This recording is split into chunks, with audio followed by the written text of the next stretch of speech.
All right, folks, what is going on? The end of the game, the Falcons go down to the LA Chargers 20-17. And I watched this game, and I'm just going to say it right now. We all know what the problem is in this game. We already know what the problem is with the team, we already know. We're going to get into that because this looks like it's going to be something that's going to continue to go further and further throughout the season unless some changes is made. But we're going to get into all that, and I want to talk about my thoughts and opinions about this game because it was a really fun game to watch, like I thought it would be. All right, let's just go ahead and get into it. Falcons played fairly well throughout this entire game. And to be honest, even when, the play in the second quarter when the Chargers just came back and ended up taking a lead, you look at that situation like, okay, here we go again. But the Falcons had a chance to take this game and close this game. But you know what the problem was? It's the quarterback. It's Marcus Mariota. I've been sitting here and just been really, really, patient. Didn't want to say much about him. I made a episode about him on my podcast, wondering why people won't embrace him. And I understand, I knew why.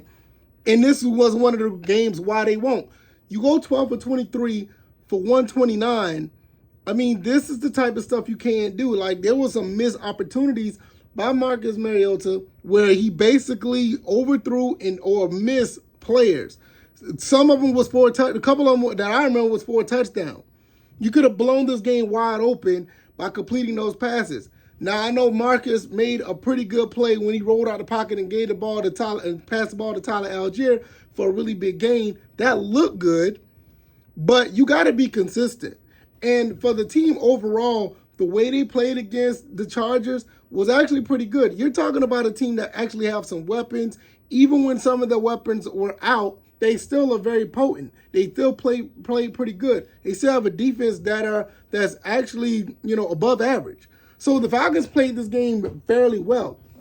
Now, some players on defense made some really boneheaded decisions. The fumble that he could have just went down, take it to overtime, the ball slipped out of his hand, and the Chargers got it back. That and the Drake London play. You can't do those type of plays. When Drake London tried to go get a touchdown when he was 4 yards away from the end zone and two guys on you, Khalil Mack strips the ball. When you know the type of defense that you're dealing with, just like I said, the defense that you're dealing with is above average, you have to be mindful of players like Khalil Mack. He's known for doing those type of things. Phenomenal defensive player. One of the best that played in this era. You got to be mindful of that. So that and the play when he was running down the sideline at the end of the game, you fumbled the ball.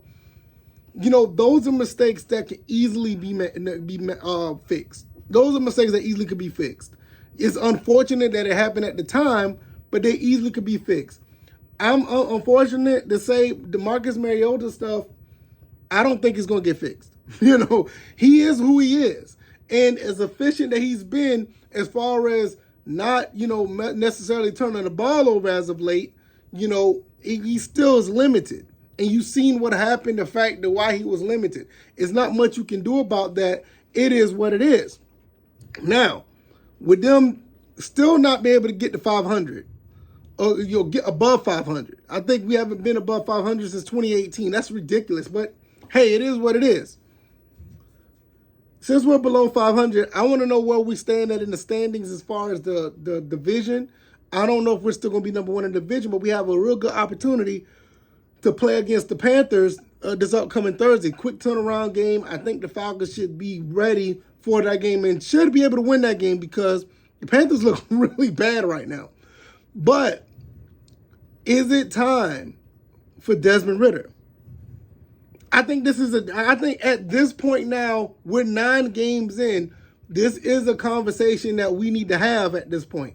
We saw what he's done halfway throughout this season, what Mariota's done halfway throughout the season. Now, is it a good conversation to have? I may talk about that on my podcast. I'm not going to go too far into it, but now is a good time to think about it. Nevertheless, the defense played fairly well. They did get a turnover. They got a couple of turnovers. They did okay.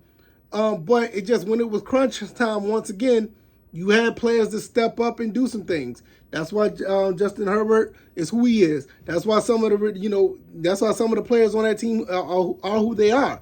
Because when it's time to step up, they do so. Once again, those are things that you can't coach. You can't coach that. You got to have players that are able to step up at certain times. We talked about this when Richie Grant got the interception earlier this year, when D. Alford got the interception earlier this year, when we end up sacking the quarterback late in games. You don't coach those type of things. Those things just happen. It's just unfortunate that it turned around on us on this game.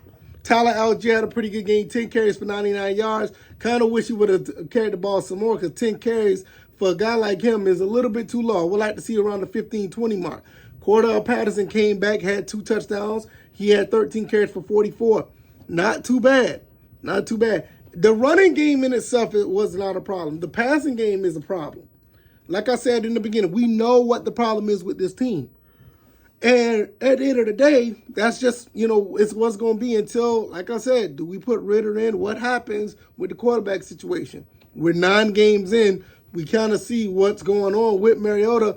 Can this be sustained for the rest of the season?